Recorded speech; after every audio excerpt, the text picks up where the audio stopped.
बीएमसीत मनसेचे 6 शिलेदार. मनसे गटनेतेपदी यशवंत किल्लेदार यांची निवड झाली. राज ठाकरे यांनी ही नियुक्ती केली आहे. बैठकीला नांदगावकर, सरदेसाई, अभ्यंकर उपस्थित होते.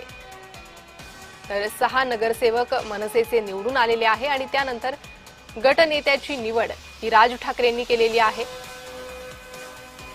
विजयी नगरसेवक यशवंत किल्लेदार यांची गटनेतेपदी निवड करण्यात आलेली आहे. राज ठाकरे यांनी ही नियुक्ती केलेली आहे.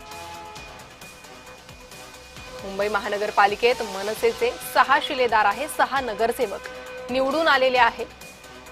मात्र या संख्येनं खचून जाऊ नका, सत्ताधाऱ्यांना नडा, असं राज ठाकरे यांनी याआधी आवाहन केलं होतं. त्यानंतर आता गटनेत्याची निवड ही झालेली आहे. गटनेतेपदी यशवंत किल्लेदार यांची नियुक्ती राज ठाकरेंनी केलेली आहे. बैठक झाली. त्या बैठकीला मनसेचे इतरही वरिष्ठ नेते उपस्थित होते. बाळा नांदगावकर, अभ्यंकर हे या बैठकीला उपस्थित होते. या बैठकीनंतर यशवंत किल्लेदार यांच्या नावाची गटनेतेपदी नियुक्ती करण्यात आलेली आहे. त्यामुळे आता आगामी काळात मनसेची महापालिकेतील भूमिका कशी असेल त्याकडे राज्याचं लक्ष लागलेलं आहे, मुंबईकरांचं लक्ष लागलेलं आहे.